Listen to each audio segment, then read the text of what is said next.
أعوذ بالله من الشيطان الرجيم. بسم الله الرحمن الرحيم. كما أرسلنا فيكم رسولا منكم يتلو عليكم آياتنا ويزكيكم ويعلمكم الكتاب والحكمة ويعلمكم ما لم تكونوا تعلمون فاذكروني أذكركم واشكروا لي ولا تكفرون. كما أرسلنا لك سنگا چراولے گلومنگا فیکم پتاسکی رسولا منکم یا عظیم الشان پیغمبر دستاسنا یتلو علیکم آیاتنا چلولی پتاسبانی آیاتنا زمنگا وَيُزَكِّيكُمْ او پاکوی تاسو لرا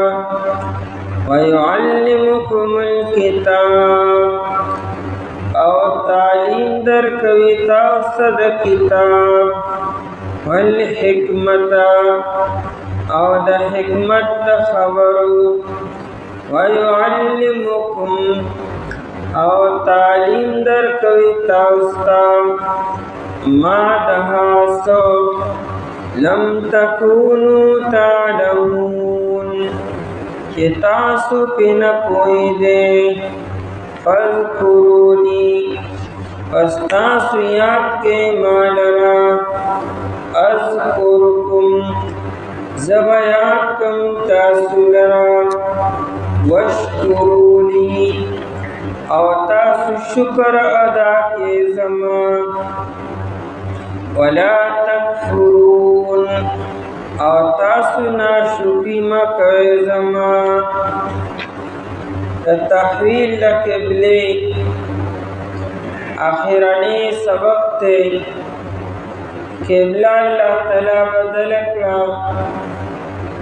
وجداد چسنگ اللہ تعالی تاسو لا بہترین نبی اور بہترین کتاب ہر اعتبار سے تاثر فضیلت کر دے تاثر بہترین قبلہ فضیلت والا قبلہ پکاروا اللہ تعالیٰ تاسو باندې خپل نعمت مکمل کولو اړي په هر اعتبار سره تاسو بهترین امت یې افضل امت یې نتاصل بہترین و افضل قبلہ پکار دا ذکا اللہ جل شانہ دا تحویل دا قبلے حکم رونے گو اللہ تعالی عظیم احسانات پتاسو باندھوشو تاصل پکار دارچ دا اللہ تعالی شکر ادا کے اور ہر ٹائم اللہ تعالی یاد ساتے اللہ تعالی مئی روے الانسان عبد الاحسان انسان دے احسان غلام ہوئی اللہ تعالی عظیم عظیم احسانات پتا سباندیوشو دائی تقاضا دارا تاہو اللہ تعالی شکر ادا کوید اللہ تعالی ذکر و اذکار اور بڑائی بیان ہوئی کما ارسلنا لکا سنگا چی منگا راو دے گو دا دے تعلق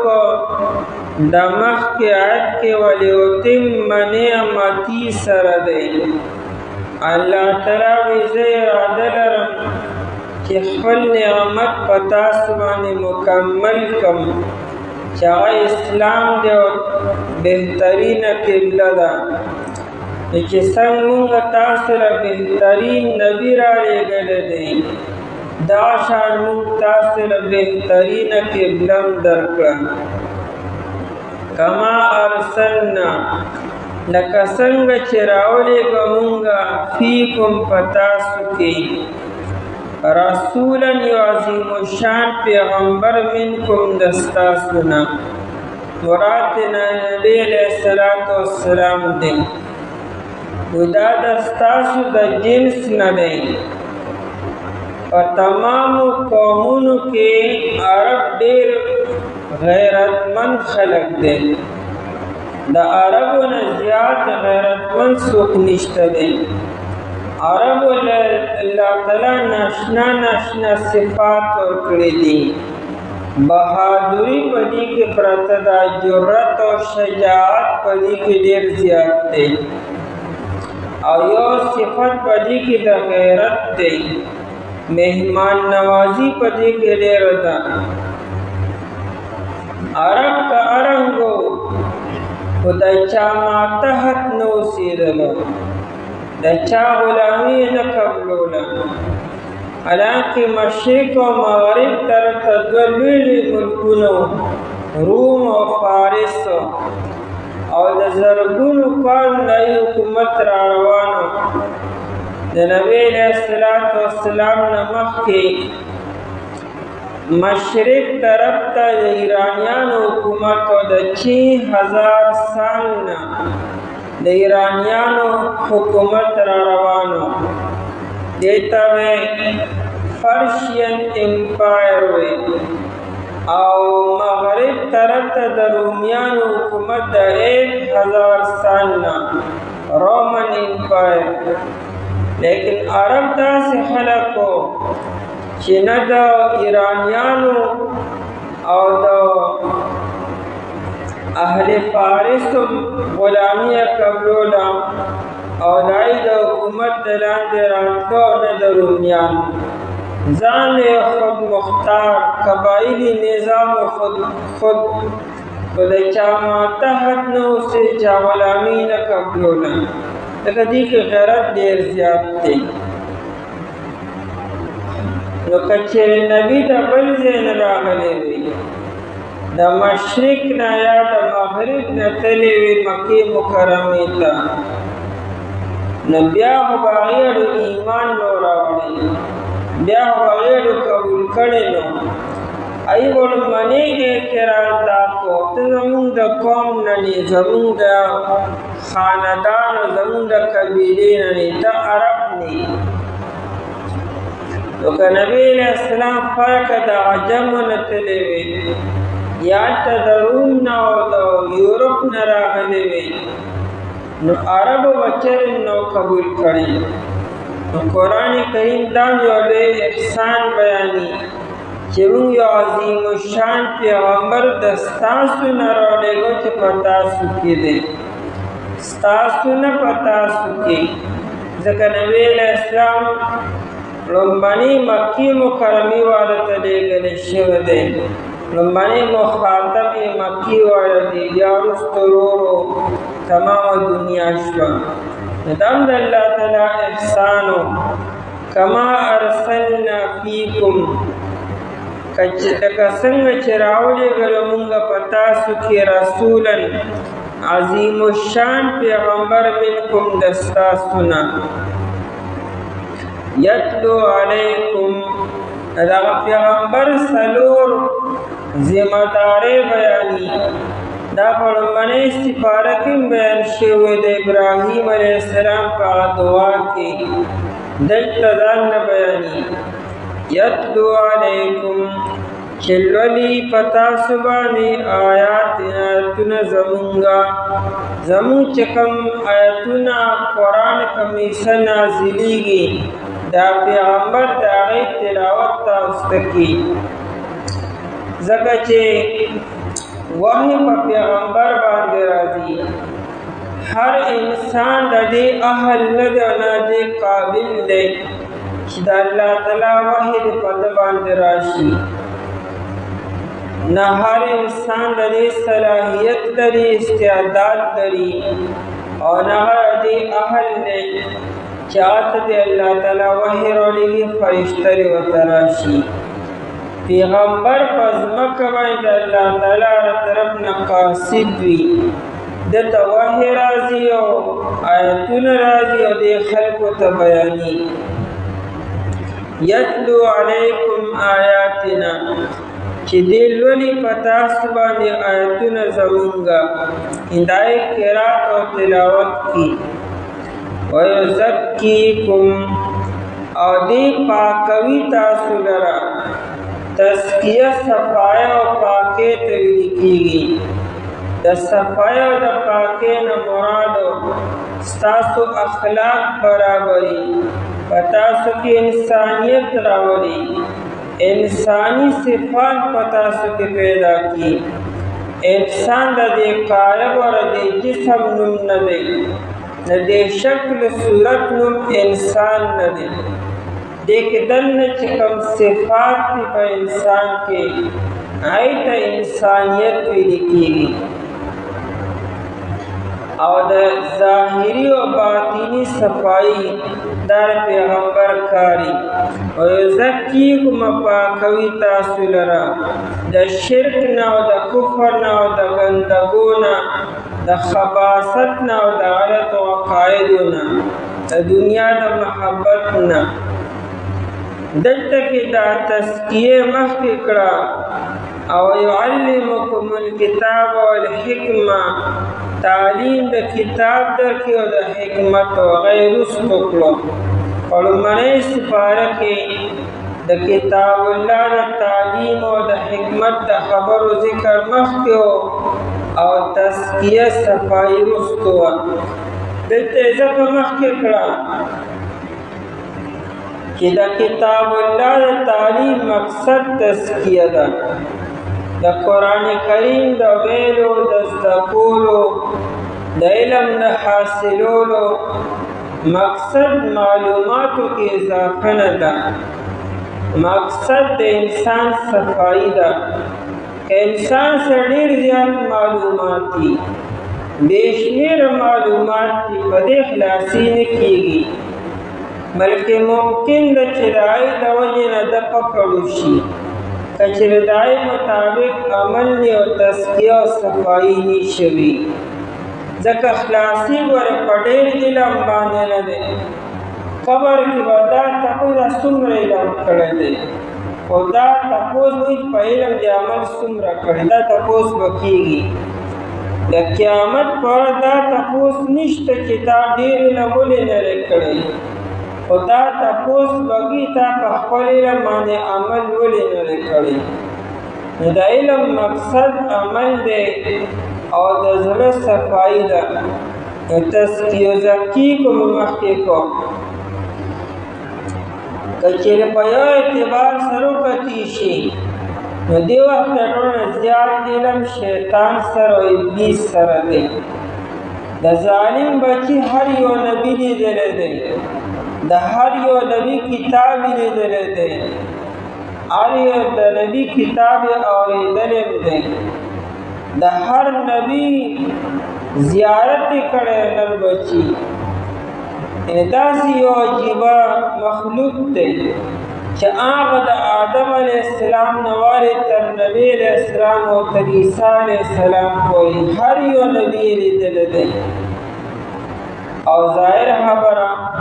د پیغمبر تعلیمات یې مو لیدلي دي، کتابونه یې لیدلي دي. گویا که دې ظالم سره د تورات او د انجیل او د زبور او د قرآن او د تمامو آسماني صحیفو علم ورسره دی. او د هغې نه مخکې د څونه دا واحد هغه مخلوق دی چې پیریانو سره یې وخت تېر کړی، د هغې علم یې زده کړی دی. او دا واحد هغه مخلوق چې فرشتو علم هم د سره دی، فرشتو سره یې وخت تېر کړی دی. دا واحد هغه مخلوق جنت کې هم وخت تېر کړی دی، هغه ځای هم لیدلی دی، اسمانونه هم لیدلي دي، فرشتې یې لیدلي دي، معجزات یې لیدلي دي، تمام آسماني کتابونه، دلایل د قدرت هر څه لیدلي دي. او بیا هم ازلي جهنمي ولې دی؟ نو تزکیه نه ده شوې. ورنہ ظاہری تمام کمالات پدکی موجود دی، تمام علوم د سره دی، او کچر کمی د سره دی خبر چی تزکیه نده شوی، د زړه صفائی نده شوی. که تزکیه شوی نو پکار خداره چی د خپل عقل نکار نوی اغسطی، چی اللہ تعالی تا حکم کو چی سجدو کا آدم علیہ السلام تا، نو کرده تزکیه شوی وکنا نو دبوی چی اس کوم سجده. سنگ چی لوی لوی مقرب و فرشتو سجده اکڑا، الگا تبقی لاسی تو سجده نکی. او بیا چې الله تعالی ته تاسو کو تاول سجده نکړه، نو د داونه چې غلطي وشوه یا نیم پوه شوي یا ما دا خیال چې تاسو حکم فرشتو ته کړو او زه خو د فرشتو نه نه خو جنې ما دا چې اوس سجده یو په دې به دوه وکړم درې به وکړم اوس ټول عمر به په سجده کې الله درته تېر کړم ستا حکم دی، لیکن تزکیه نده شوی. علم شتا عرص شتا تزکیه نشتا ده، نظر صفائی نشتا، عجزی پکی نشتا ده، تکبر پکی ظالم کے. قرآن کریم تکبر یو کولوی اکلا او دا دزلا اغا مرض ده. دا پیغمبر کار دائی چی دا انسان دزلا مرضون ختم کی، د دنیا مرضونه او په علاج باندې ختمېدی د ظاهري بدنو سر دې خوږېږي، خپه دې خوږېږي، دانه روخته، د زړه اپریشن مو کې، ګردې او بدلې کړه به بدل کې، اوالونه بدل کې، لیکن د زړه چې کوم روحاني مرضونه دي د هغې علاج دنیا سره نشته، پیغمبر سره دې علاج دی. د پیغمبر تعلیمات چې د زړه علاج کی، د زړه مرضونه ختمي.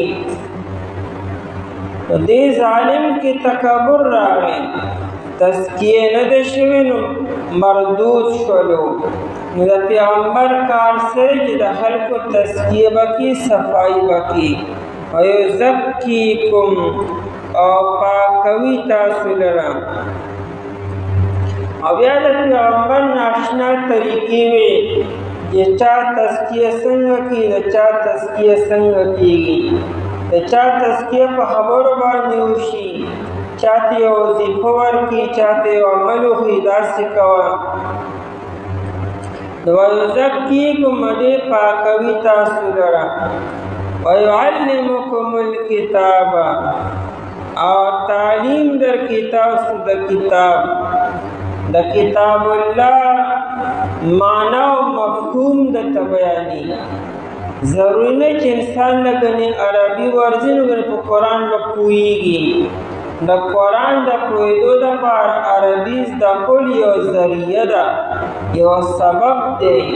خو دا نه چې انسان لګنې عربي ښه ورځي نه به په قرآن باندې ښه پوهېږي. د دې کې موږ پیغمبر ته محتاج یو، د آیت په معنا او مطلب باندې، په حدود او قیود باندې چې د آیت مقصد څه دی، د الله جل شانه مراد څه دی، دا معنا او مطلب به پیغمبر بیانوي. ویعلمکم الکتاب او تعلیم به درکړي تاسو د کتاب. صحابه کرام رضی اللہ عنہم باوجود دلی چې عربی خدای مادری زبانو، لیکن بیا د ډېر آیتونو په معنا او مطلب کې غلط شوي وو. د پیغمبر علیه السلام نه چې تپوس کړی دی، پیغمبر علیه السلام ورته بیا د وضاحت کړی دی. موږ لومړۍ سپاره کې خبره کړې وه، عدی بن حاتم رضی اللہ تعالی عنہ، حتی یتبین لکم الخیط الابیض من الخیط الاسود. د دې آیت په وضاحت کې غلط شو. آیت کې مطلب دا دی چې خوراک او څښاک کوئ چې ترڅو تاسو تور مزي او سپین مزي نه ښکاره شي، واضحه شوي. هغه زمانه کې رڼاګانې وې نه. د یو دوه تاره راواغسته. بخاري شریف کې روایت دی یو تور مزي یو سپین مزي او دوه کوله دي. یا دا چې هغه د بالښت د لاندې کېښودو او دویم دا چې کټې ګوتې پورې وتړله او دې ناستو او دې کټې ګوتې به کتل نو تور او سپین دانه ښکارېدو. شپه لا شته دی او کله کله یې بالښت اوچت کړو نو هغه تور او سپین کې فرق نه واضحه کېدو. شپه لا شته او خوراک وڅښاک یې کو. تر دې چې ښه ښکلې سبا راوخته او مکمل تیاره رڼا راله، تیاره ختمه شوه، یعنې نور ختو ته نږدې خبره شوه. نو هغې ورته تور او سپین ښکاره شو. خو په اړه کې شک و چې دا لا څنګه چل دی. شپه خو بې وختي ختمه شوې، دا خو ورځ راله او ما ته تور او سپین نه ښکاري. نو راغی نبی علیه السلام نه تپوس وکړو. نبی علیه السلام وخندلو چې د آیت خو مطلب دا چې تا ته مشرق طرف ته د اسمان په کناره کې توروالي او سپینوالي ښکاره شي. د توروالي نه مراد شپه ده او د سپینوالي نه مراد ورځ ده. چې کله ورځ او شپه منځ کې فرق راغی، یعنې صبح صادق راوخته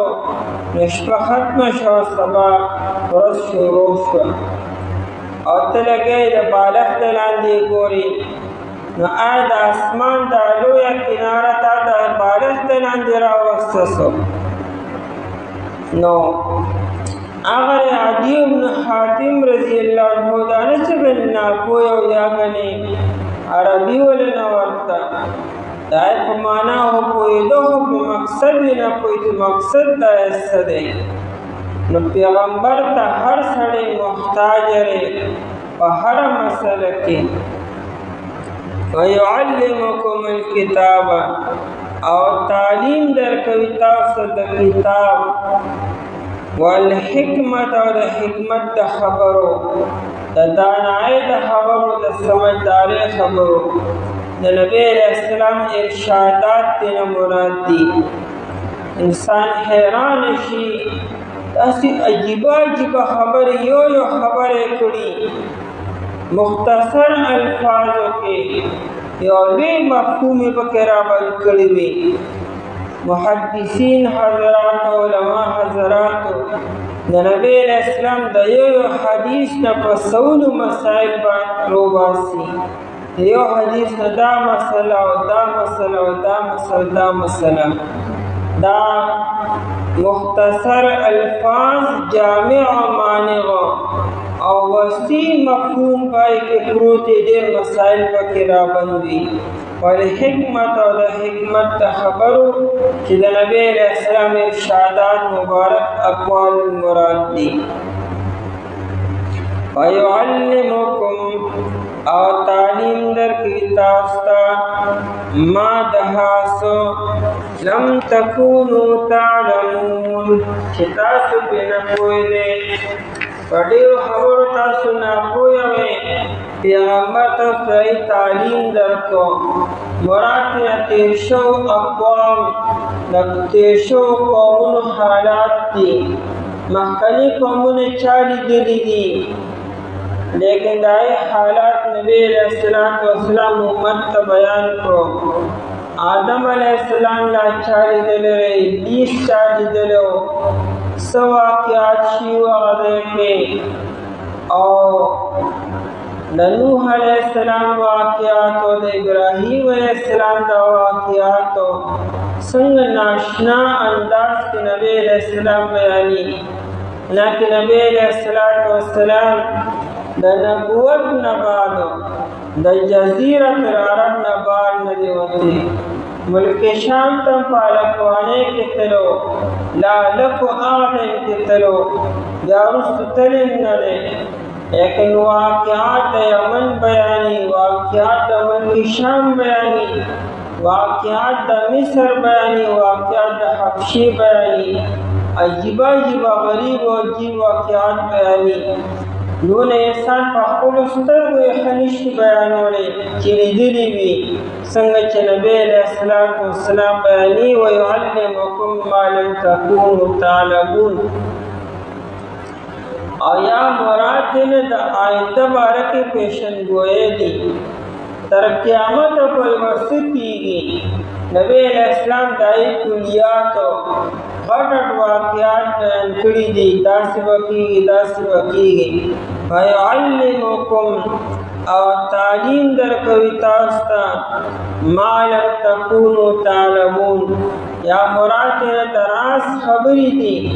نبی علیہ السلام اسرار و رموزات بیان کړي دي،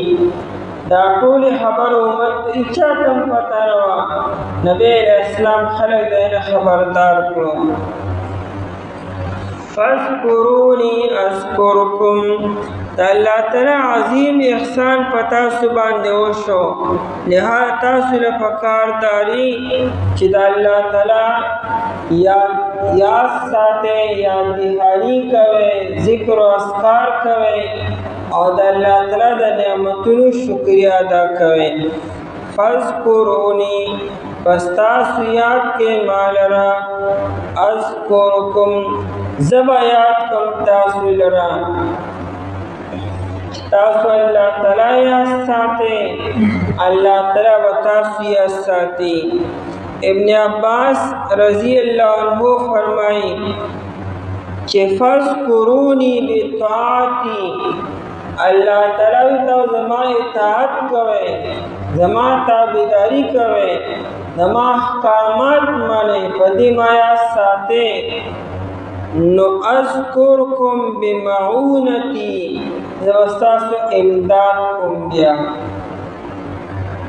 ٹیم بٹیم بساسو مدد پخپل کوما. او دا اللہ تعالی بل یقیمی والذین جاہدوا فینا لنہدینہم سبلنا، چکم انسان دا اللہ پلار کی کوشش کی، اللہ تعالی تبیا لاری کی سمجھداری و طور کی. او دارنگی سعید بن جبیر رحمہ اللہ وی کہ فاذکرونی بطاعتی اذکرکم بالثوابی، تاسو اذکرکم بمغفرتی، تاسو زما اطاعت کوئ، زب ساسو بہانا کم مغفرت برتا کوما. او فضیل بن عیاض رحمہ اللہ وی فاذکرونی بطاعتی اذکرکم بالثوابی، تو زما اطاعت کوئ بتاسو لا اجر و ثواب در کوما، زما ترن و کمی نکیگی. تاسو اللہ تعالی یا ساتے، یا بالصلاة فمن سرا والتسبیح و پاکی بیان والسرا. نو اذکرکم بیجابت الدعائی، تو بساو دعاگانے قبلوما. امام اسماعی رحمہ اللہ آغوی ما یو پیرا دا عرفات پا میدان کی، یوم عرفہ دا حج دا یو رزمخ کی یوم عرفی، ما دا عرفات میدان کی یو اعرابی ولیدو. عرفات میدان کی خلق دعاگانی غواړي، هر انسان څوک په ولاړه څوک په ناسته، هر انسان یو خپل انداز کې الله تعالی سره لګیایي. ما یو اعرابي ولیده چې هغه ولاړو، هغه په یو بل انداز کې لګیا و. هغه وی یا الله الہی عجت الیک الاصوات، ایلا ډیر آوازونه اوچت شو، څوک یو جمع کې لګیا دی، څوک بل جمع کې، څوک یو انداز کې، څوک بل انداز کې. بضروب اللغات، فناشنا ناشنا جبو کی پا قسمہ قسم جبو کی پا قسمہ قسم چبو سرطا تخلق لگیارے اور دعاگانی کی. یسألونک الحاجات ستان حاجتونه غواړي نو هغه وایي چې وحاجتي الیکا الا زما حاجت او مقصد خدا دی ان تذکرنی عند البلا چې ما باندې کله مصیبتونه راځي او کله حالات ما باندې راځي نو ما به وریا ساتي اذا نسیانی اهل الدنیا چې دنیا والا ما هیر کې د ما څوک په کار بیا نه راځي نو خدای تو بیا دې په کار راځي نو عربي دا دعا کی چې الله ګوره ما به دغه امتیاز ساتي زه به تا یاد ساتم تو ما یاد ساتي نو فذکروني پس تاسو یاد کې ما لرا اذکرکم زه به یاد کوم تاسو لرا عبداللہ بن مسعود رضی اللہ تعالیٰ عنہ فرمائی کہ اطلب قلبک عند ثلاثت مواطن خپل زړه په دریو ځایونو کې وګوره چې شته او که نشته په دریو ځایونو کې خپل زړه تلاش کړه چې هلته ویښ دی او که اوده دی او موجود دی او که نشته نو عند سماع القرآن کله چې قرآن کریم ویل کېږي او اورېدل کېږي نو په دا وخت کې خپل زړه وګوره چې ژوندی دی او شته او که نه غیر حاضر دی وفي مجالس الذکر چې کوم ځایونو کې د الله تعالی یاد کېږي هلته ستا زړه شته او که نشته وفي الخلوة په تنهایۍ کې چې په تنهایۍ کې زړه په کومو خبرو کې مصروف او مشغوله دی نو په دې دریو ځایونو کې خپل زړه تلاش کړه چې شته او که نشته ابن مسعود رضی اللہ عنہ وی کچره تا خپل زړه په دې دریو ځایونو کې ونه موندو فإن لم تجد قلبك في هذه المواطن په دې دریو ځایونو کې ستا زړه نشته نو پوه شه فاعلم لا قلب لك ستا زړه ګورم نشته فصل الله قلبا آخر الله تسوال کو خدای مالا ژوندی زړه راکړي زړه دې نشته دی زړه دې مړ دی نو دا زړه په دې دریو ځایونو کې تلاش کول پکار دي چې د الله تعالی په یاد کې مشغول هم دی او که نه ځکه انسان ډېر ګناهونه په تنهایۍ کې کوي ډېر ګناهونه انسان په تنهایۍ کې په خلوت کې کوي د شپې کې په یوازې والي کې کوي ډېر ګناهونه انسان د خلکو د وجې نه کوي اصل تقوا د انسان په تنهایۍ کې ده په خلوت کې ده نو دا زړه په دې خاصو موقعو کې ژوندی ساتل پکار دي الله تعالی یاد هر ټیم نبی علیہ السلام با هر ټیم الله تعالی یاد ساتو وشکرونی او شکر ادا کې زما د نعمتونو شکریا ادا کې شکر صرف دې ته نه چې انسان په خوله وي الحمدلله او د الله تعالی شکر دی د شکر مقصد دا دی چې کوم نعمت الله تعالی درکړی په دې راضي شه او خوشحاله شه او د دې نسبت په الله پاک ته کې چې دا الله تعالی محض فضل کړی مال راکړی د دې اهل او مستحق نیمه او بیا دا نعمت د الله تعالی په ګناه کې نافرمانی کې به نه لګې نه به صرف کې الله تعالی په اطاعت کې به لګې دا شکر دی او که انسان په خوله ډېر وي الله شکر دی الله شکر دی لیکن نعمت په ګناه کې لګي او یا خپل ځان د نعمت مستحق او اهل ګڼي دې ناشکر دی इमाम अहमद बिन हम्बल रहमतुल्लाह अलैह किताब दे अज़्ज़ुहद, किताब अज़्ज़ुहद इमाम अहमद से किताब आपके फरमाई कि मूसा अलैहिस्सलाम अल्लाह ताला तो किया अल्लाह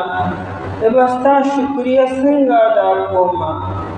कज़ा ढेर लोई शुक्रिया अदा कम ज़मा लोई शुक्रिया स्ता द वड़ुकी नियामत ता न रसी स्ता द वड़ुकी नियामत मुकाबला नशी कोले स्ता द गढ़ नियामत शुक्रिया व संग अदा कोमा। अल्लाह जल शरफ में ए मूसा दाता चे पकम अजज़े सर इजहार कुम दग ज़मा शुक्रिया दा चिता अजज़ी उकड़ किया अल्लाह ज़ो कमज़ोरी मा अदबस्ता दा शुक्रिया संग अदा को मलहदे दस अल्फाज दा तरीकम नमू ममा और दगा शुक्रिया दा और चे इंसान फलजान मुस्तहिक गणी और फलजान अहम गणी चेजरा दे नियामत मुस्तहिक नका कारून चवे इन्नमा उतीतुहु अला इल्मिन इंदी दामा ता अर्स जमा द इल्म जमा तजरबे और जमा द हुनर द वजन लोशी दाना शुक्री दा वला तकफुरून और तासुना शुक्री मकए जमा वला तकफुरूनी जमाना शुक्री मकए कनीनो नियामत बजनम वालमा अजाब कम दर कोमा लका संगा चिरा नगरी मुंगा पता सुके आज़ीम शान पैगंबर दस्ता सुना चिल्वली पता सुबानी आयतुन जमुंगा और पाकवी तासुरा और तालीम दर के तासुद किताब और हिकमत और तालीम दर कोई तास्ता रहा सोच तास पे न कोई पस्ता सियात के मालरा जवायात कम तासुलरा और तासु शुक्र अदा के जमा और जमाना शुक्री मकरे। औज़ु बिल्लाहि मिनश शैतानिर रजीम बिस्मिल्लाहिर्रहमानिर्रहीम या अय्युहल्लज़ीना आमनु इस्तईनु बिस्सब्रि वस्सलाह इन्नल्लाहा मअस्साबिरीन या अय्युहल्लज़ीना आमनु ए आकसानो चीमान रोड़े दे इस्ताइनु मदद हासिल के बिस्सब्रि फसबर सरा वस्सलाति वक़मुन सरा इन्नल्लाहा मअस्साबिरीन बेशक अल्लाह तआला चिदे सबर कौन को सर दे। आयत मुबारक के तरगीब दे मोमिनान तक चिदा अल्लाह जल शानहू ना इमदाद वाले और द इमदाद द गोख्तलो द हासिलोलो दो जरीद यौमुन दे बल सबर दे द मुन पजरी सरा और द सवर पजरी सरा द अल्लाह जल शानहू इमदाद तलब के और हासिल के असलियत के तहवील द क़िबले हुक्म चरावे न यहूद व नस्वारा व मुशरिकीन और मुखालिफीन मुसलमानान तक और नबी अलैहिस्सलाम त तकलीफ रसो एतराज़ात सरा शुकूक शुबहात सरा पदे सरा नबी अलैहिस्सलाम तम तकलीफ रसीदो सहाबे करम रज़ी अल्लाह तआला अन्हुम तमो न अल्लाह जल शानहू दाए हल व तखी फिलहाल ताउ सबर कवे दीला जवाब मोर कवे مقابله ورسره مه کوئ. فی الحال د صبر نه کار والی او د لمونځ په ذریعې سره او د صبر په ذریعې سره د الله تعالی مدد حاصل کړئ. کله چې یو سړی په غلطه باندې او د ضد او د عناد د وجې نه تا سره زیاتي کړي او ظلم کړي او ته خاموش وې، صبر دې وکړو، نو بیا به الله تعالی ستا له طرف نه هغه سره مقابله کړي. کله چې انسان په خپله چا سره مقابله کړي نو بیا الله تعالی دا انسان هغه ته پرېږدي. او چې کله انسان خاموش شي چې بس زما له طرف نه الله یې تا سره پوه شي، نو بیا الله تعالی د خپل منده له طرف نه دفاع کړي. قرآن کریم مؤمنانو ته حل هي چې تاسو په خپله جواب مه ورکوئ او فی الحال تاسو صبر کوئ، زه تاسو سره یم او زه به ستاسو مخالفینو سره پوه شم.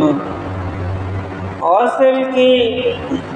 دا آیتونه ابتدا کې راغلي دي د مدني دور، وروستو ناشنا حالات را روان دي، ناشنا واقعات به مخې ته راځي، غزوات به کېږي او ډېر خلک به شهیدان کېږي، به ماشومان به یتیمانان کېږي، زنانه به کونډې کېږي. او دارنګه نبی علیہ السلام ته بذات خود زخمونه رسی او تاسو ته هم شهادت نصیب کیږي. په مال کې به نقصان راځي، په اولاد کې به نقصان راځي، قسمه قسم ازمایښونه وروستو راځي. نو هغې دپاره بهترین حل دا صبر دی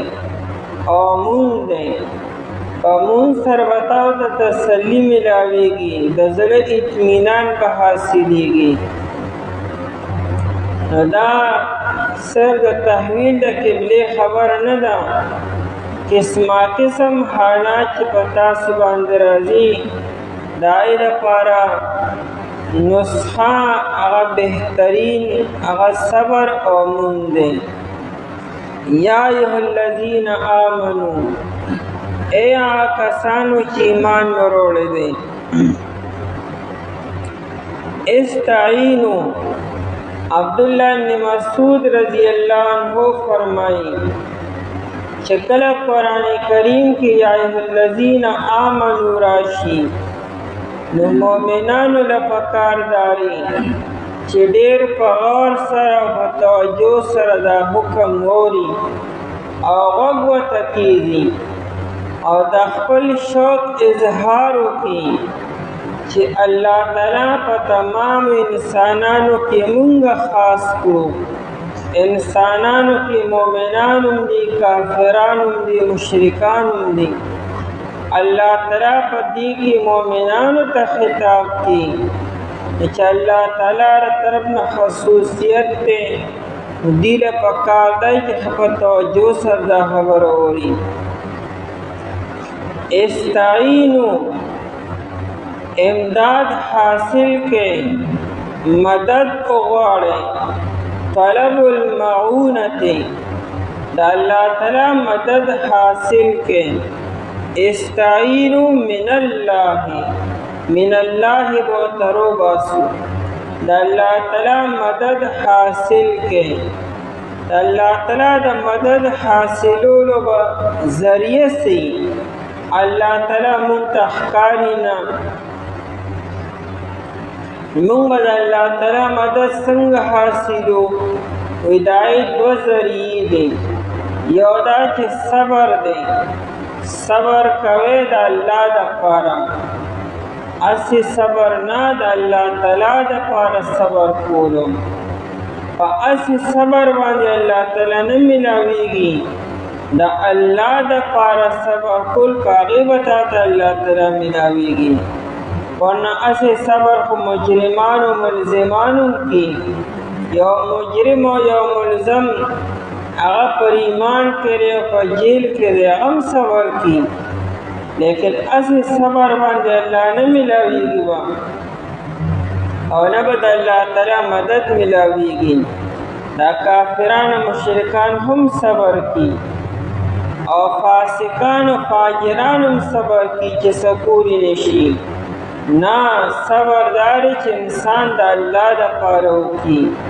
دا کم حال چې راغلی دی کم مصیبت راغلی دی کومه پریشانی او کومه سختی راغلی ده دا به ته د الله له طرف نه ګڼې او ته به ځان الله جل حکم ته ځان به تابع کې به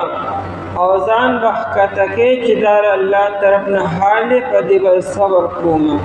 په دغه صبر باندې الله تعالی ملاویږي او بلدا چې صبر به مصیبت سره فوراً کوي چې پتا وایي څنګه مصیبت او صدمه او مشکل در باندې راغی نو په هغه ټیم کې به صبر کوي د صبر طریقه دا چې لومبې به انا لله و انا الیه راجعون ووایي او بیا به وایي اللهم اجرني فی مصیبتي واخلف لي خیرا منها به ووایي او د ژبې نه به داسې نازیبا کلمات نه وباسي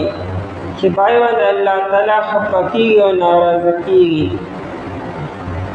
نبی علیہ الصلوۃ والسلام فرمائی لیس منا من ضرب الخدود وشق الجیوب ودعا بدعوى الجاهلیہ هغه سړی زما د امت نه دی یعنی زما په طریقه باندې نه دی چې هغه باندې مصیبت راغی پریشانی راغله حالات پرې راغلو او د ضرب الخدود دانه مخ وخو جاهلیت کې با خلق دانه په مخ باندې راکې خو دی اوسم بعد خلق او بے صبر خاص کر زنانا هغه د مصیبت په ټیم کې ځان مخ وخی لیس منا من ضرب الخدود چې چا ځان مخ وخو دا زما د امت نه لري وشق الجیوب او خپل گریوان وشلو دا جاهلیت کې به خلکو کولو ودعا بدعوى الجاهلیه او د جاهلیت اوازونه د خولې نه وباسلو ناشنا ناشنا چغې وباسلو نازیبا کلمات د خولې نه وباسلو څوک وي چې بس الله تعالی مونږ لیدلي او بل چا کره غم رانغی په مونږ کره روان دی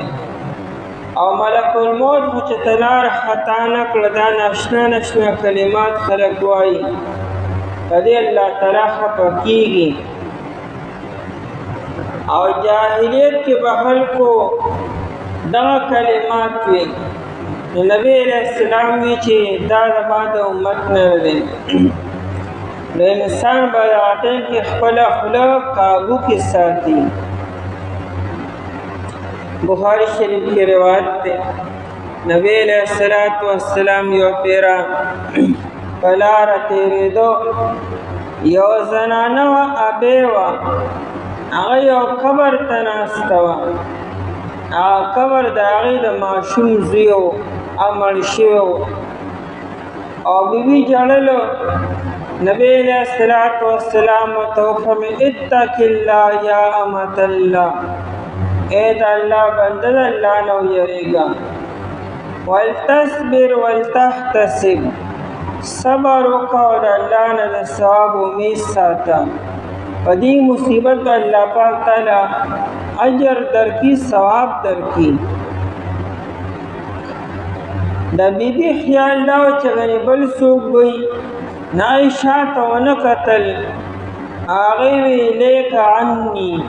زما نه لرې اوسېږه یعنې خپله لاره واله نیغ ځه نبی علیہ السلام پوه شو چې بیبي غمجنه ده او په خبره باندې پوه نه شوه نبی علیہ السلام روان شو دی بیبي ته چا ووایي چې دا خو نبی علیہ السلام دا تا چې ورته الیک عني زما نه لرې اوسېږه. چې کله دا یې واورېد چې دا خو نبي علیه الصلاة وسلام دا یې خپل غم هېر شو د ماشوم چې دا خو مې سرکار دو جهان ته څه ووایي. نو را روانه شوه. نبي علیه الصلاة وسلام کور ته راغلو. بیبي وی لم اجد بوابا، د نبی علیہ السلام د کور په دروازه دربانچی او چوکیدار نو. نیغ رالم نبی علیہ السلام تشریف فرماو. ایمای چرگی دنیم پویشه ما تاسو نیلی دلی. نبی علیہ السلام فرمل انما الصبر عند الصدمة الاولى. بیبی چې کله انسان باندې مصیبت راشي او پریشانی راشي دغه ټیم کې دا صبر وکړي، دغه صبر دی. او دا نه چې انسان د مصیبت په ټیم کې خو خوله راوسپړي او چې څه وي نو بس ووایي او خو د جذباتو اظهار وکړي او بیا هرې کې بس الله ته به داسې منظوره وه او یا به د الله تعالی فیصلو باندې راضي وي. دا خو صبر نه شو او خود به خود انسان له بیا صبر راشي چې انسان 2 ورځې 3 ورځې غم وکړي او خو ژړا او فریاد وکړي او نازیبات کلمات د خولې نه وباسي، ګریوان ځان له وشلي، مخ ځان له ووهي، سر ځان وشکي او بیا هرې کوي چې بس الله ته به داسې منظوره وه. دا خو صبر نه شو. نبی علیہ السلام انما الصبر عند الصدمة الاولى. صبر هغه چې اولنۍ صدمې سره وي. نو انسان باندې چې کله حالات راشي، مصیبت راشي، نو دا ټیم کې به ځان په قابو کې ساتي. نبی علیہ الصلوۃ والسلام د اوښکو بهولو نه منع نه کړې. د مصیبت په ټیم کې انسان د سترګو نه اوښکې بهولی شي. پخپله د نبی علیہ السلام د سترګو نه اوښکې بهېدلې دي. دا ټول د بخاري شریف روایتونه دي. د نبی علیہ السلام زوی د ابراهیم صاحب دا 13 میاشتو د سیف ابي القین یو صحابي د په قبا سرخا کې پاتې کېدو. دا په کور کې د نبی علیہ السلام زوی و. داغه بیبي ولقې ورکولو. نبی علیہ السلام عبدالرحمن رضی اللہ عنہ سره، سعد رضی اللہ عنہ سره، نور صحابو سره خبر شو چې بچی می بیمار دی او هرې حال دی. راغی ابراهیم صاحب راواغستو په جوله کې کېښودم او دغه ساه دننه وبار کړو. ونفسه تتقعقع د بخاري شریف الفاظ دي.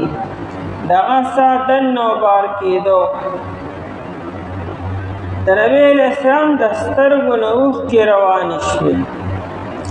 سعد رضی الله عنه ترې تپوس وکړو چې تاسو هم ژاړئ، تاسو خو موږ د ژړا نه منې کړي یو. نو نبی علیہ السلام وایي دا د الله تعالی رحمت دی. یعنې دا ژړا هغه ژړا نه ده چې کوم الله تعالی پې خفه کېږي یا الله تعالی منع کړې ده. دا د زړه هغه رحم دی، شفقت دی چې له سترګو نه روان شو. د دې نه منع نه ده. د نبی علیہ السلام د تره زوی جعفر طیار رضی الله عنه دی په غزوه موته کې شهید شو. په غزوه موته کې تقریبا 9 صحابه شهیدان شوي. پای کې دا جعفر طیار رضی الله عنه د نبی علیہ السلام د تره زوی دی. عبدالله بن رواحه رضی الله عنه، زید رضی الله عنه دا مشهور صحابه شهیدان شو. نبی علیہ السلام منبر میں تشریف فرما شو او دا غزوه موته چې تقریبا 100 600 کیلومیټر فاصله کې دا علاقه ده یا 800 کیلومیټر. الله تعالی دا ټول پردي اوچتې کړې او نبی علیہ الصلوۃ والسلام ته د غزوه موته میدان ښکارېدو او نبی علیہ السلام د منبر د پاسه د جنگ حالات بیان کړو چې زید رضی الله عنه شهید شو او عبدالله بن رواحه رضی الله عنه شهید شو او دارنګ جعفر طیار رضی الله عنه شهید شو او بیا جنډا سیف من سیوف الله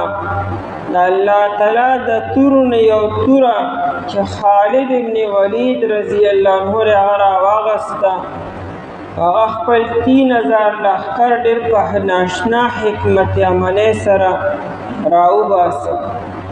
او ما وکته چې جعفر طیار دغه دواړه لاسونه کټ شوي وو. اصل کې جنډا په ښي لاس کې نیسلې وه، دشمن له د ښي لاس کټ کو، نه هغه په دې ګس لاس کې ونیسله، نه ګس لاس یې وله کټ کو، نه هغه بیا په دې دواړو لاسونو په دې څنګلو کې راغونډه کړه سینې سره. سهار شاه د غړې کافر و شهید شو. ما وکته چې جعفر طیار رضی الله عنه الله تعالی په جنت کې 2 وزرې ورکړې، هغه په 2 وزرو سره په جنت کې الوزي. بخاری شریف کې روایت انس رضی الله عنه وی نبی علیہ السلام چې کله دا حالات بیان کړل چې په جومات کې یو طرف ته کېناستو او یرا علیه اثر الحزن. نبی علیہ السلام ناشنا غمجن و غمگینو او د مخ نه د غم آثار ظاهرېدو. په یو روایت کې دی چې نبی علیہ السلام داسې غمگینو چې داسې غمگین مخکې نو لیدلی شوی. د دې حدیث نه دا معلومېږي چې غم کول منع نه دي. په غم باندې غم کول او په مصیبت باندې پریشانه کېدل دا منع نه دي. غم کول دا منع نه دي.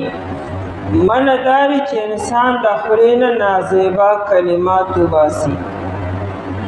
او انسان د خولې نه ګیله او شکوه وکړي، نو اوښکې به یولو او د خولې نه مناسب الفاظ وباسل دا منع نه دي. چې کله بیا کور ته راغی، اسما رضی الله عنها د جعفر طیار بیبي ده، اسما بنت عمیس رضی الله تعالی عنها. هغه د الله تعالی شانو البدایه والنهایه لیکلي دي چې اسما رضی الله تعالی عنها وی چې ما په دغه سار باندې اوړه واغږلو او دارنګې ځای مې پاک کو او ماشومان مې ولامبول. جعفر طیار رضی الله عنه ماشومان مې ښه ولامبول، جامې مې ورته واچولې، تر دې چې په سر مې وله تیل ولګولو او دې کې نبی علیہ الصلوۃ والسلام منکر راغی. نبی علیہ السلام ماته وویل چې د جعفر زامن نه راولباړو، 3 ماشومان یو، هغه 3 واړه مې وله راوستو. نبی علیہ السلام دا 3 واړه ماشومان سینې سر یو ځای کو په جړا شو، د سترګو نه اوښکې روانې شوې. ما وکتل چې خیر خو دی، نیمه کې ولیجي د جنگ څه حالات راغلي دي، خبر راغلی دی. نبی علیہ الصلوۃ والسلام وایي چې آو جعفر رضی الله تعالی عنہ شهید شوی دی. دوی ما چغه وواله او دا د زنانو فطرت چغه به وهي خامخا. بس نبی علیہ الصلوۃ والسلام د کوره ووتو. اوس په دغه چغه وهلو سره نبی علیہ السلام اسما رضی الله عنها منع کړې نه ده په داسې وخت کې چې شمپوشي لږه پکاري که زنانه جاړي نو خیر دی جړا نه منې کول نه دي پکارو ها دومره چغې نه وي باسل پکار چې پوره محله کې اورېدی شي دې نه منې کول پکار دي دې کې فاطمه رضی الله تعالی عنها راله حاکم په مستدرک کې دا روایت را نقل کړی دی چې فاطمه رضی الله عنها هم د جعفر د تره لور ده خبر شو هغې مې وا عماه ای کاکاجي بس نبي علیه السلام د کوره راووتو او راغی او بیبي ته یې وویل چې بیبي د جعفر په کور کې غم راغلی دی دې له خوراک او څښاک تیار کا ځکه ایله نه خوراک او څښاک نشي تیارولی دیو جن د غم په کور کې خوراک او څښاک نه دی پکار نورو خلکو له پکار دي چې هغوی ورله تیاري وکړي د کلي خلکو له خو بلکل د غم په کور کې خوراک او څښاک نه دی پکار خپل کور ته راځي واپسو په یو خوا غم راغلی د بل خوا بلا دا غم راولي نو د کلي خلکو له چې کوم نږدې خلک دی هغوی له خو د غم په کور کې بلکل نه اوبه نه چای او نه خوراک څښاک دا بلکل بې غیرتوب دی او دا په غم باندې خوشحالي چې د غم په کور کې ناست دی که نارینه او که زنانې که مېلمانه دي د بار نه راغلي نو هغوی که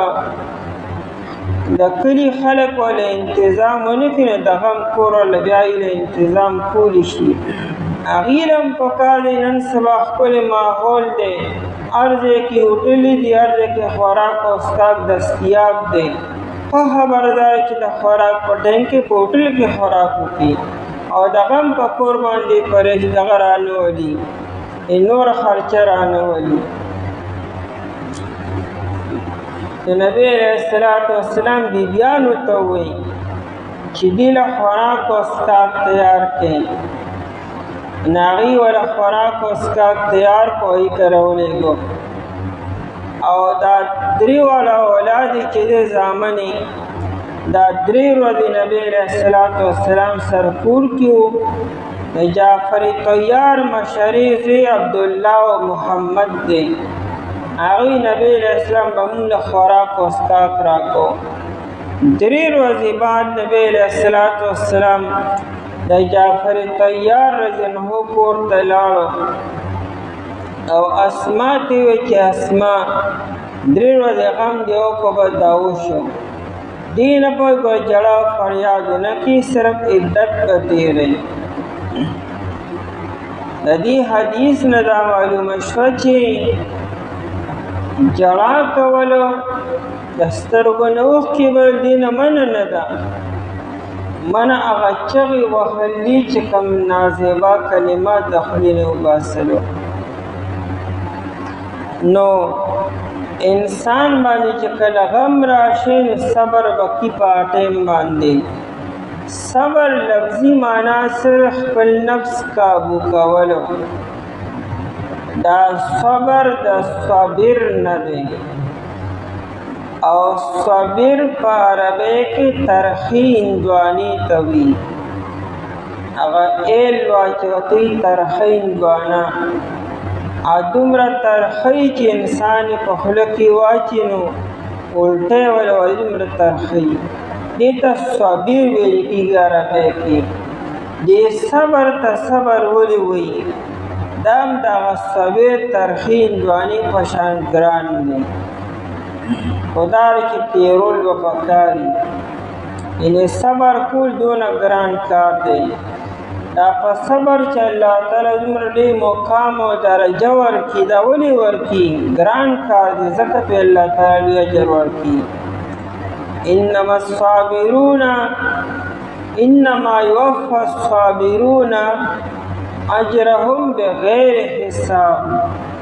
الله تعالی به صبر کوونکو ته بې حساب اجر ورکړي د مونځ اجر بیان شوی دی چې دونه اجر دی د حج اجر بیان شوی دی د زکات اجر دی چې دونه دی د ذکر اجر شته، هر څه باقاعده مقرر دی، لیکن صبر چې دی اجر مقرر نه دی، دا الله تعالی بې حسابه به ورکوم. نو صبر د مصیبت په ټیم کې، نو صبر معنی نفس قابو کولو. یو صبر د بدن دی او بل صبر د نفس دی. د انسان بدن دی او نفسو. د بدن صبر کول ځان لري او د نفس صبر کول ځان لري.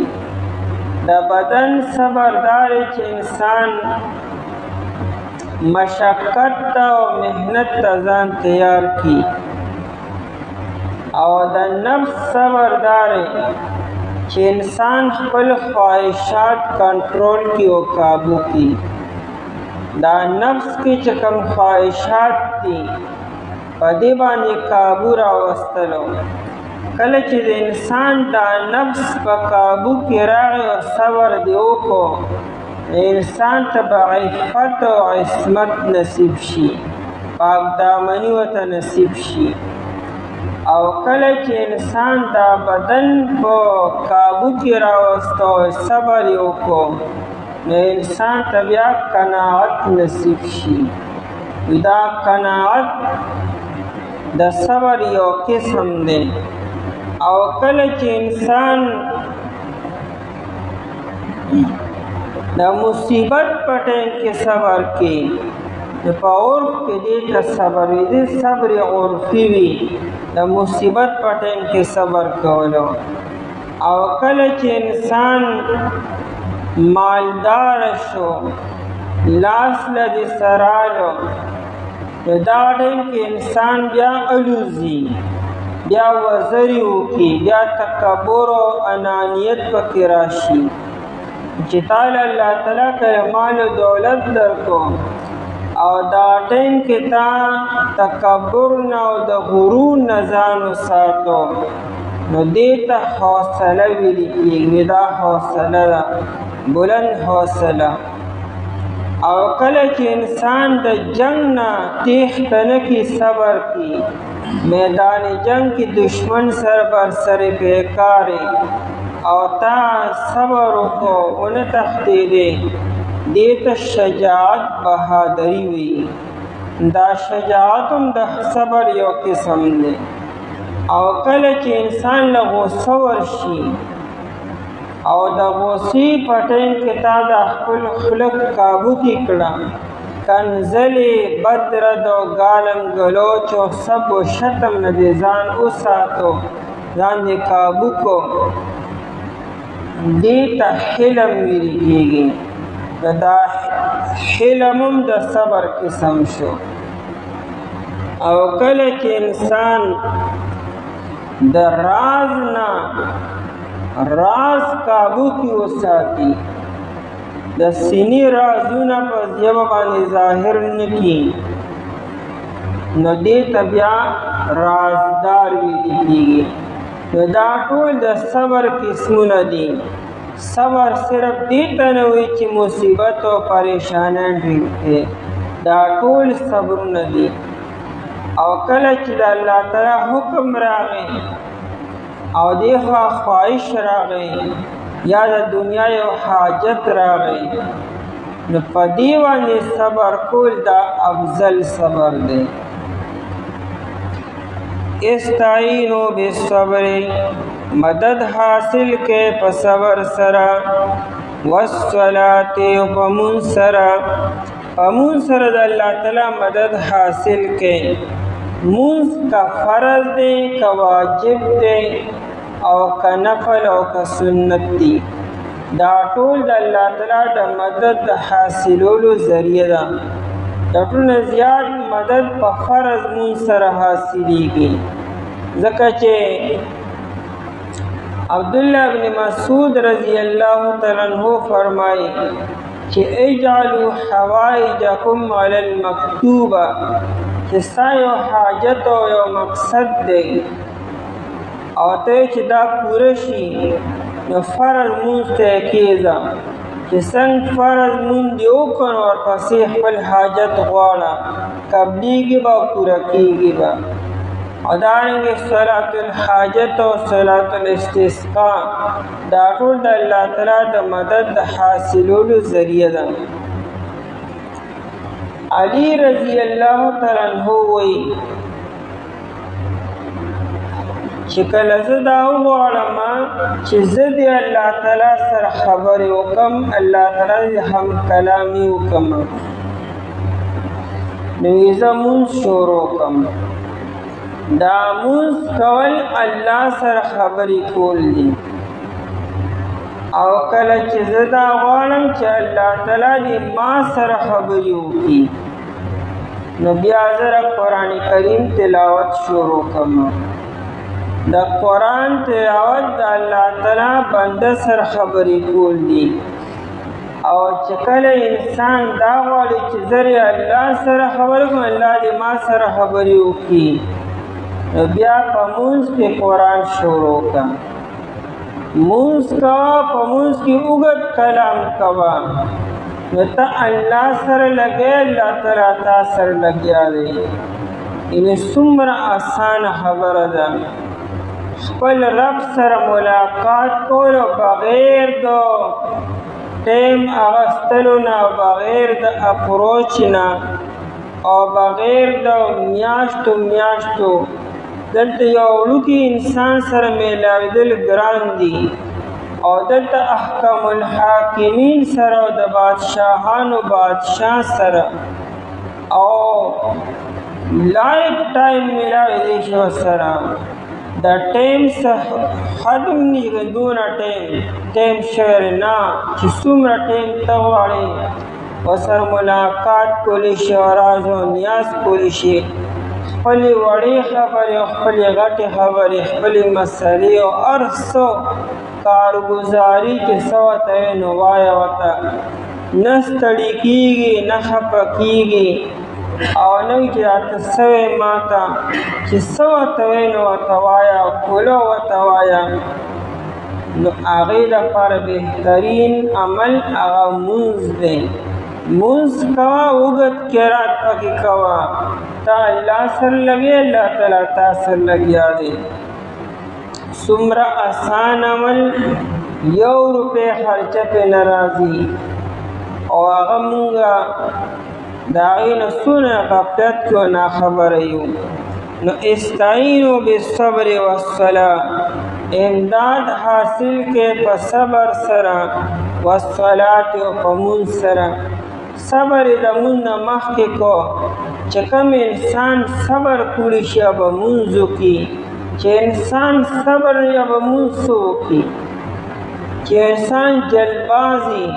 حالات په چا نه راځي. دنیا کې کم انسان باندې حالات نشته دی، روزانه حالات به راځي او هر ټیم به راځي. انسان به دې لپاره مونځ به پریږدي ورسو. ان الله مع الصابرین، بېشک الله تعالی چې دی مع الصابرین صبر کوونکو سره دی. الله تعالی صبر کوونکو سره پخپله دی. دیونه چې د الله تعالی فرشتي ورسره دي، نه الله تعالی به ذات خود صبر کوونکو سره دی. او مع الصابرین معیت نه مراد دا نه چې الله تعالی سره خوا کې دی. الله تعالی د مکان او د زمان نه پاک دی. دلته کې د معیت نه مراد الله تعالی مدد دی. دې کې صابرین وي او مع المصلین ونه وي. انا کې مخکې منځم ذکر شو، صبرم ذکر شو. قرآن داونه چې ان الله مع المصلین بلکې مع الصابرین وي، چونکې د صبر درجه د مون نه کمه ده، چې الله تعالی صبر کوونکو سره دی، نو مونځګزار سره به طریقې اولا دی. روح المعانی دا نقطه لیکلې ده چې صبر درجه وړه ده، د مونځ درجه ډېره غټه ده، چې صبر کوونکو سره الله تعالی پخپله دی، نو مونځګزار سره الله تعالی پخپله ولې نه. अल्लाह पाक दे मोंगा तासु ला सबर कोम तौफीक राखी और बेहतरीन अंदाज के दमुंस कोलम तौफीक राखी। ए कसानु ची ईमान मरोड़ दे मदद हासिल के अल्लाह ताला सबर पजरी सरा दमुन पजरी सरा बेशक अल्लाह ताला चे दे सबर कौन को सर दे। أعوذ بالله من الشيطان الرجيم بسم الله الرحمن الرحيم ولا تقولوا لمن يقتل في سبيل الله أموات بل أحياء ولكن لا تشعرون ولا تقولوا تاسموائے لمن فبارد آچا کی یقتلو چوجلشی فی سبیل اللہ فنارد اللہ تعالیٰ کے اموات چدوی مردی بل احیاء بلکہ دی جندی دی ولکن لا تشعرون لیکن تاسو نمخصوصوے مخیات مبارکہ کے دا صبر کول حکم کہ اللہ تعالی صابرین صبر کول کو سردے پدی آیت مبارکہ کے دا اعلیٰ درجے صبر کول کو بیان دے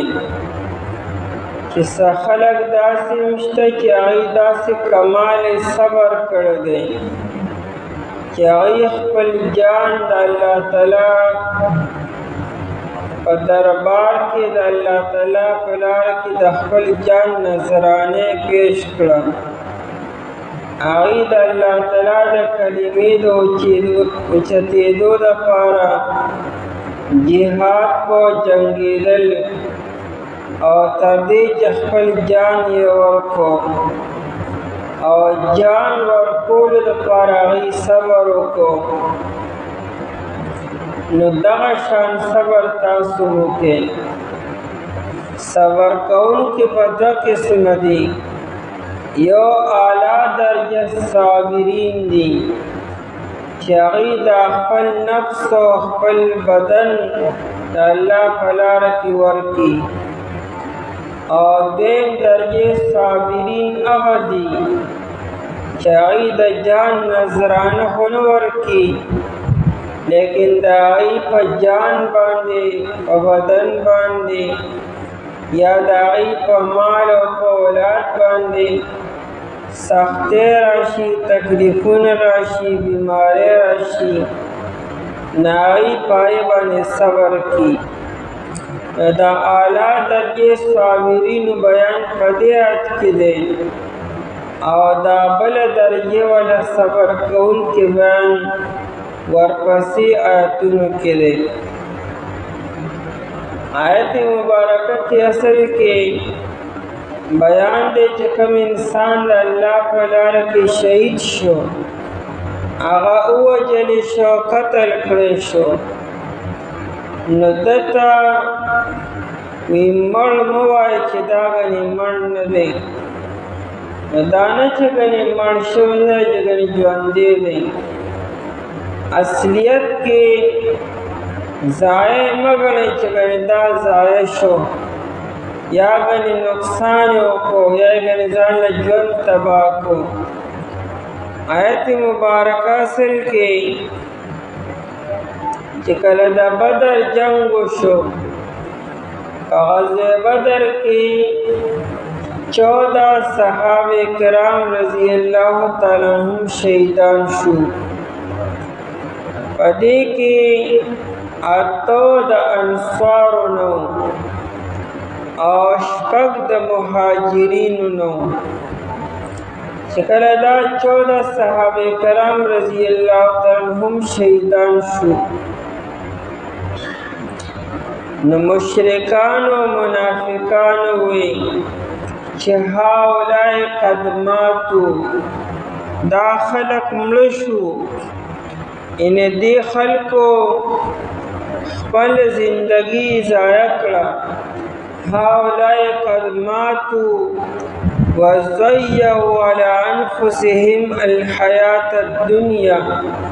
ولذاتها. دې خلکو ځان له زندگی ضایع کړه، لذتونه ختم کړه ځان له، او اسی د نبی علیہ الصلوۃ والسلام په هوایی خبرو باندې نبی علیہ الصلوۃ والسلام ورته وی چا سره پر جنت دی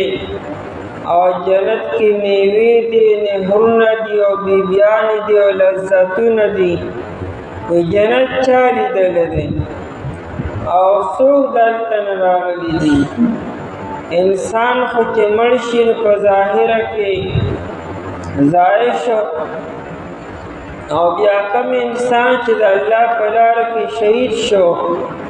د چا سر قلم شي، د چا بدن ټوکړي ټوکړي شي، او چا سر سامل او چا سر سامل، نو په ظاهره کې هغه په وینو کې لږ پټ دی.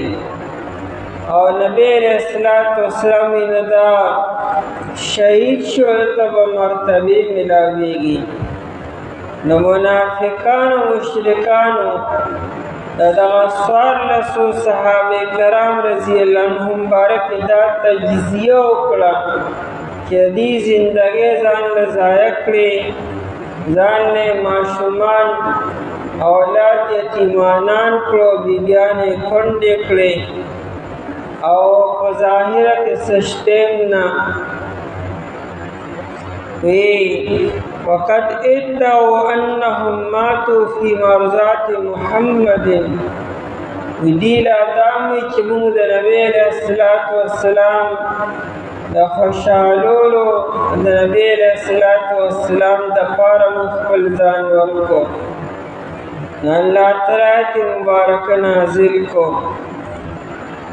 چې دا شهدا مبارک تاسو دا مو وایي چې دیګنې مړ شو، او مر په دې معنا چې ردی زندګي ضایع شوې یا دی نقصان کو، بلکې دی الله تعالی د دنیا د ژوند خپل ژوند ورکو. د دنیا ژوند خواصم یو ورځ ختمېږي، انسان له مرګ باسم راځي. سو په دنیا کې همیشه لپاره پاتې شوی دی. داسې یو تن انسان ښودلی شي، دا سلسله د انسانانو شروع ده. آیا انبیاء کرام علیهم السلام کې یا اولیاءو کې یا بادشاہانو کې یا وزیرانو کې څوک باقی پاتې تا تخکاری؟ کچروینو پکار خداره چې دنیا مالدار ترین انسان لمرګ ورات دینا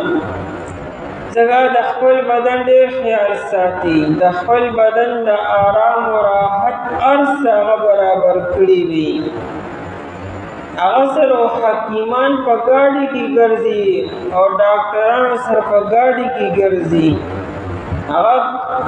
قسمه قسم خوراکونه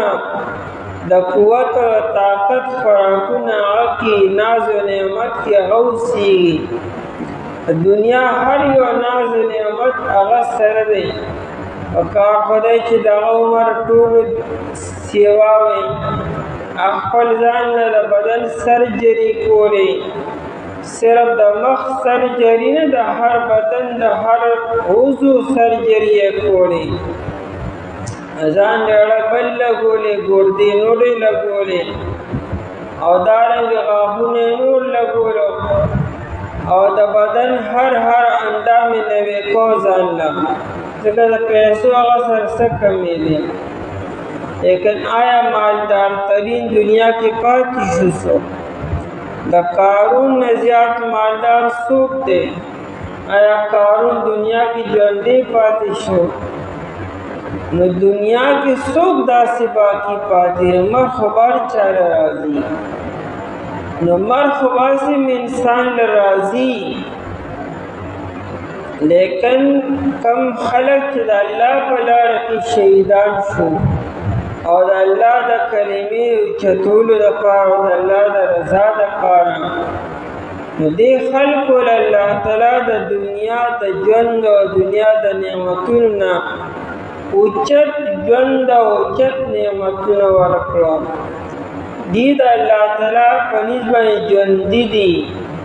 اصل حیات خو الله تعالی دی له ورکو او باقی هغه حیات تاسو په سترګو باندې نه ښکاري که تاسو چې دا څنګه دی موږ یې لیدل غواړو نو تو که ظاهره کې قبر وکنې بیا قبر کشایي وکړې نو تا ته خو به هم هغه شان په کفن کې بند ښکاري په ظاهره کې به تا ته قبر کې نه ګلونه ښکاري او نه به د قبر فراخي ښکاري او نه به بل یو نعمت ښکاري تا ته به هم هغه شانتې ښکاري څنګه چې تا دفن کړی دی او ممکن نه چې کال پس او 2 کال پس او 10 کال بعد تا ته په قبر کې به څه ښکاري نه خوري شوي به وي نو فرمایي چې دغه ژوند تا ته دنیا کې نه ښکاري نه ته په سترګو لیدی شي نه په غوږونو باندې یا د بدن په بل یو اندام سره مشاهده کولی شي دا ژوند الله تعالی دې له ورکړی دی حدیث کې راځي علامه ثعلبی رحمه الله روایت را نقل کړی دی نبی علیہ الصلوۃ والسلام فرمایل چې یو تو شهید و 6 خصال شهید چې کله شهید کیږي چې کله دې الله په لاره کې وجد شي او روح دنه وزي د روح وتو سره الله تعالی د شپږ خصلتونه او شپږ انعامات په دغه ټیم کې ورکړي لومبه خبردار چې بلکې عند اول قطره من دمه لمنه سانس کې او لمنه قطره چې د بدن نه ورځي دغه وخت کې الله تعالی د شپږ انعامات ورکړي یو دا چې الله تعالی تکفر عنه كل خطیئه دا هر یو خطا هر یو ګناه اول الله تعالی فوراً معاف کړي ځکه دین له قرباني سکه دي شي چې انسان خپل نفس او خپل جان د الله لپاره پتلی کی گیز اوری کی دین له قربانی صدا اللہ تعالی منع کا 30 تمام گناہوں معاف کی او دین دا چې ويرى مقعده من الجنه جنت کی ورته کمزې ملاويږي د جنت هغه مکان او د اوسېدو ځای او د الله تعالی د کټین کی وخی د دې وجه اکثر شهید چیزی دنیا کې خان دي د خندا په حالت کې عالم مرګ راشي او دریم دا چې ويزوج من الحور العين الله تعالی و دا ټیم کې حور عین سره هغه حوري سره چې هغه غټو غټو سترګو والا ده هغه سره ول نکاح وکړي چې د دنیا بیبي پسې خپلي سرورم دا چې ويؤمن من الفزع الاكبر اغلو یرم چې راځي د قیامت دروازې فزع اکبر چې ډېر لوی ير روانه ده چې نو ارسو کېږي الله تعالی دل راین امن ورکي او پنځم دا چې ومن عذاب القبر، د قبر د عذاب نه الله تعالی پناه ورکي، امن ورکي. او شپږم دا چې ويحل حلة الایمان، الله ته د ایمان لباس واچي. نو دا شپږ انعاماتو دا خو انسان ته فوراً ملاویږي سټیم چې د انسان باندې خطر مکې ته ورځي. نو شهید ته تا څنګه وایي چې دې ضایع شو، او څنګه به دا وایي چې د زندګي تباه شوه. الله جل جلاله اعلی ژوند ورکي. احادیثو کې ردی ذکر دی، مسلم شریف کی روایت دی، ترمذی شریف کی، نسائی ابن ماجہ او مسند احمد بن حنبل رحمه الله. دو ټولو احادیثو په کتابونو کې دا روایتونه موجود دي. نبی علیہ الصلوۃ والسلام فرمایي د کعب بن مالک رضی اللہ عنہ روایت ہے، نبی علیہ السلام فرمائے ان ارواح الشہداء فی اجواف طیر خضر، د شهدا او د روحونه چې د بدن نوزي نو دی دغه روحونه الله تعالی په شنو مارغانو کې واچي. شنی مرغۍ وي او د هغې کې د مؤمن دا روح واچولی شي، او دی بیا تعلق من ثمر الجنه او شجر الجنه، بیا دغه مرغۍ چې وي د جنت په میوو کې او د جنتو په ونو کې هلته ګرځي را ګرځي. بل روایت کې داسې دی، ابن مسعود رضی الله عنه په روایت کې چې د شهداو دا روحونه عند الله فی حواصل طیور خضر، د شنو مارغانو په دې ججورو کې وي، په دې ججورو کې د شنو مارغانو دا روحونه ناست د مؤمنو. او تسرح فی انهار الجنه، د جنت په نهرونو کې ګرځي او د جنت هغه میوې خوري حیث شاءت، کم دی کې چې دې خوښوي. ثم تأوی الی کنادیل تحت العرش، البته آرام د پاره او د وده کېدو د پاره او مستقل ټکانې د الله تعالی د عرش لاندې وي. د الله تعالی د عرش لاندې فانوسونه وي، قنادیل جمع د قندیل ده. دا فانوس ښکلي ښکلي چې چت پورې راځوړند دي، دا شان فانوسونه د الله تعالی د عرش پورې راځوړند دي.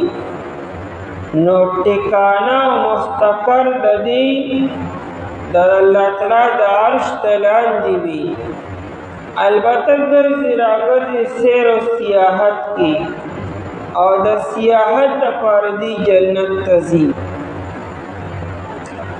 دا د شهداو د روحونو لپاره خصوصیت شو. نور خلق به د قیامت د ورځې نه بعد جنت ته ځي، نور عام مؤمنانو چې کله فیصله وشي،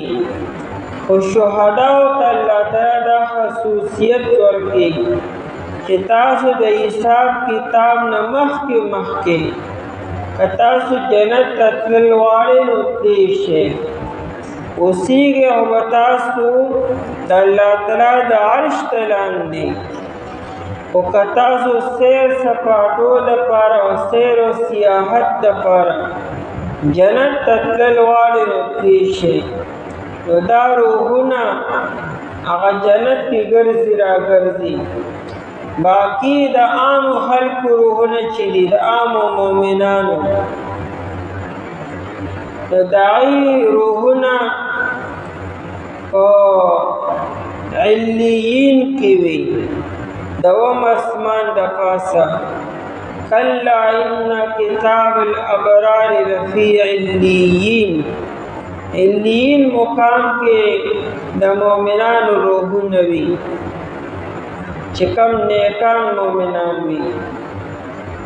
او د کافرانو مشرکانو او د منافقانو روحونه په سجین کې وي، او چې کوم ګناهګار مؤمنان دي چې سره د ګناهونو دنیا نه تللي دي، قرآن کریم دې باره کې خاموشي اختیار کړې ده. قرآن او حدیث چې دا د کم قبر عذابونه بیان کړي دي، نو دا د کافر او د مشرک او د منافق باره کې دي، او دا کم نعمتونه چې بیان کړي دي نو دا د اعلی درجه کامل مؤمنانو باره کې دي. یو مؤمن چې فاسق او فاجر دی، سره د ګناهونو تللی دی او توبه نه ده ایستې، ملا علی قاری رحمت الله علیه مرقات شرح د مشکات کې دا وضاحت کړی دی چې د ګناهګارو مؤمنانو باندې الله تعالی پرده اچولې ده. د دې پرده الله تعالی اوچته کړې نه ده چې دې سره قبر کې څه معامله کېږي، او یا د دې روحونه کوم ځای کې دي. لکه سجین خو خالص د کافرانو مشرکانو منافقانو مستقر دی، او علیین خو د نیکانو خلقو دی چې کامل وي. چې ګناهګار دا به کوم ځای وي، قرآن او حدیث دې باره کې خاموشي اختیار کړې ده، نو موږ هم دې باره کې خاموشي اختیارول پکار دي. نو آیت کې د شهداو خصوصیت بیانې چې دی الله تعالی د حساب کتاب نه مخکې د قیامت د ورځې نه مخکې دا خصوصیت ورکو، اختیار یې ورته ورکو چې تاسو جنت ته تلل غواړئ نو تېشه د جنت نعمتونه استعمالولی شئ او د جنت مزې حاصلولی شئ. نو مستقل ټکانې د الله تعالی د عرش ته لاندې ده، او تلل راتلل جنت ته کېږي، او د نورو مؤمنانو د هغې ټکانه فی الحال علیین کې وي، هغوی لا جنت ته نه ځي. ولا تقولوا او تاسو مه وایئ لمن فبار دا چا کی یقتلو چی وجلی شی چی قتل کولی شی فی سبیل اللہ پلار اللہ تعالیٰ کی. فی سبیل اللہ نمرادو دا اللہ تعالیٰ دا کلمی دا اچتول دا پارا چی دا اللہ تعالیٰ کلمہ بزمکا وانی بلند شی اچت شی، دائی دا پارے و انسان دا اللہ پلارا کی جنگی گی او غالتا کی قتل کلشو، نو برابر خبر دا کدی دا کافر دلاسا قتل شو او یا پغلطه سر دا مومن دلاسا قتل شو، چی دا اللہ پلارا کی شہید شوی قتل شوی، نو که هوائی کانی راغو لگی دی او یادو کافران دلاسا د احد په میدان کې چې کله مسلمانانو ته ظاهري طور باندې شکست شو، ناشنا حالتو. بخاری کی روایت حذیفہ رضی اللہ عنہ جو دا والد سے یمان رضی اللہ تعالیٰ عنہ، یمان رضی اللہ عنہ دا مسلمان دلا سے شہید شو. دیو مسلمان صحابی خیال نو او دا گلی چه تا کافران وکی دی تک یو گرد و غبار رالوتے ہو، پتہ نہ لگے دا چی دا سدی نو حذیفه رضی الله عنه کتل چې زما پلار باندې پلانکی گزار کی در دې نه چړې مو اړ چې لکه دا ما پلار دی دغه دا هو صحابي دی مسلمان دی لیکن هغه आवाज کم ځای رسیدو خو یو شور او شغب چې دې سو رسیدنه هغه غریب شهید شوی نو حذیفه رضی الله عنه بیا هغه پاټې باندې معاف کو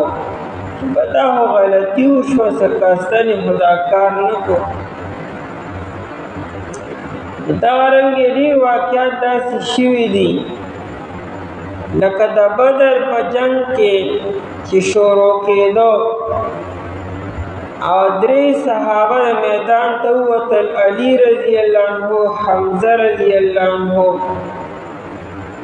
او یو بل صحابي نو دا مقابله کې درې کافران رالو نو حمزه رضی الله عنه علي رضی الله عنه خپل مقابل قتل کړو لیکن دریم صحابي چې کله گزارو کو نه گزار خپل پنډې لراغه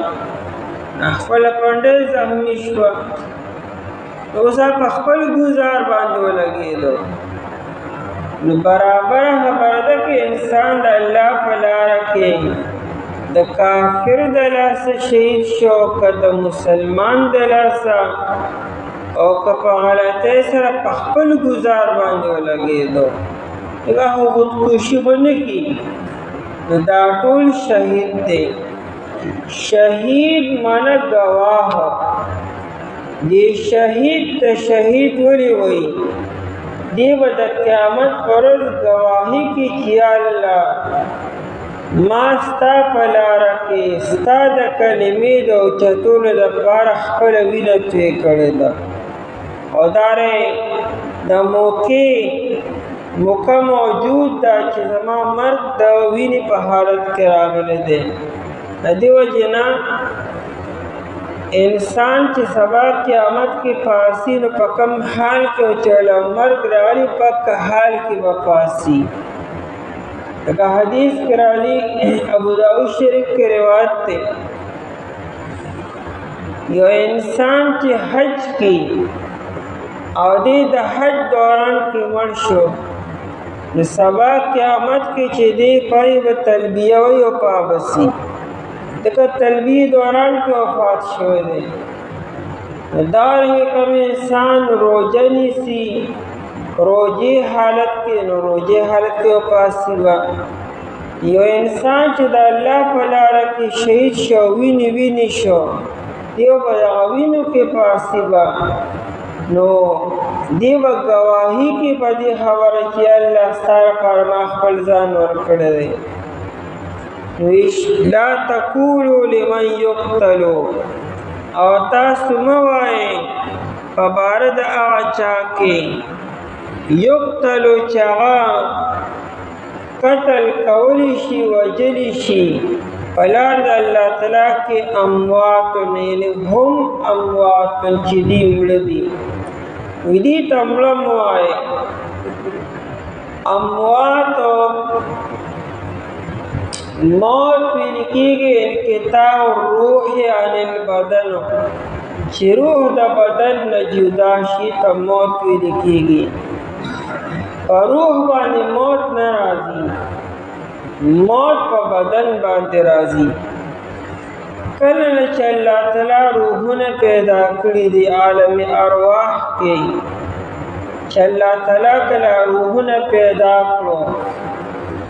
بس روحونه د هغه نه پیدا دي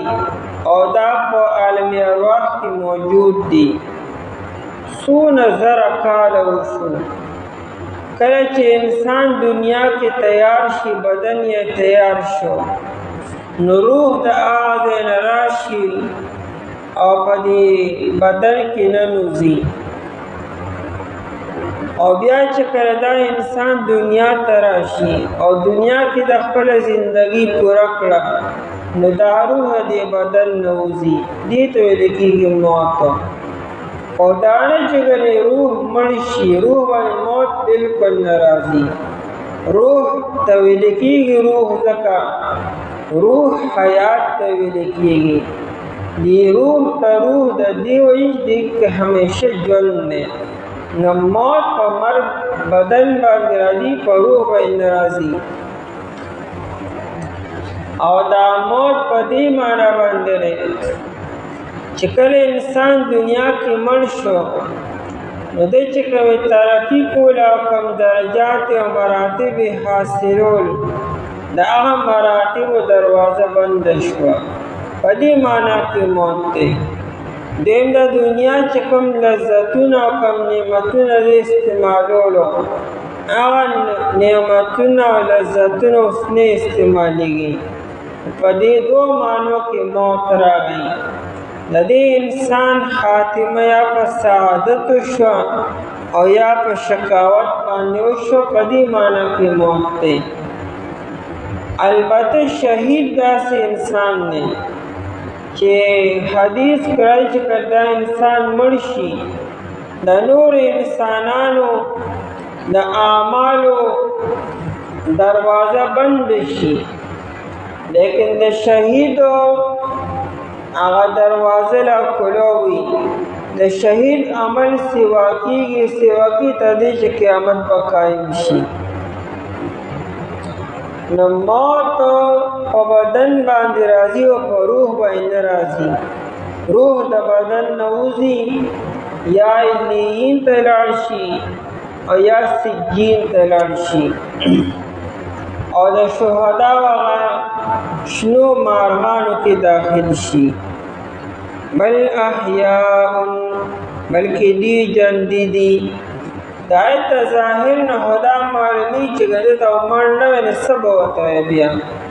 یو انسان چې د الله په لاره کې قتل شو شهید شو مړ به ورته نه وایي نو څه به ژوندی شو خو مخکې نه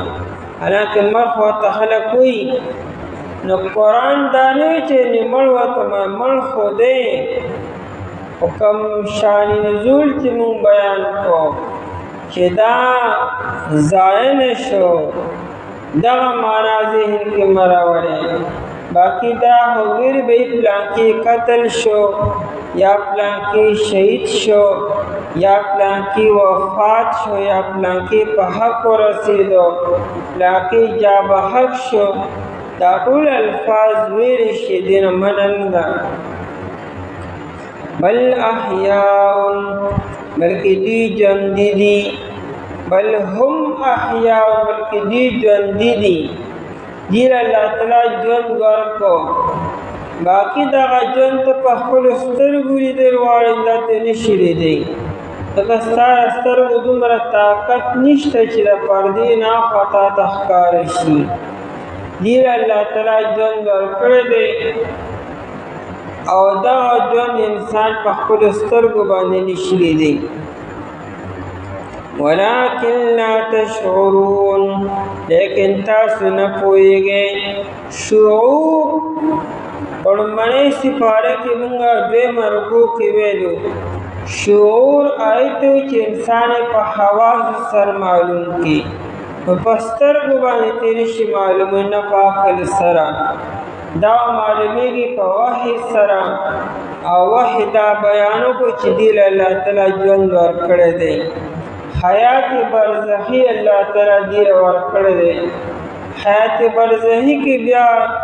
د علماء اختلاف دی چې دا کم حیات دی بهرحال حیات برزخی اللہ تعالی دیر ورکړی دی دی ژوندي دي هلته کې یو شان سره الله تعالی دیر ورکړی نفس حیات الله تعالی هر یو ته ورکړي که مومن دے که کافر دے که مشرک دے که منافق دے انسان چې مړ شي نو ختم نشو روح باندې موت ناراضي کادار چا روح دے که کافر دے که مشرک دے که منافق دے لیکن دلته خبردار چې شهدا او دارو خبره کی باقی یو اشکال پاتې شو چې کله دا روح الله تعالی په شنو مارغانو کې واچي نو دا هو تناسخ شو حالانکه تناسخ په اسلام کې منع دی. تناسخ دې ته وایي چې روح د یو انسان نه وځي نو بل انسان کې داخل شي. دا اکبر بادشاہ جو دا عقیده وه چې دا روح چرې دا د یو نه بل ته منتقل کیږي. دنیا کې داسې خلک هم شته وي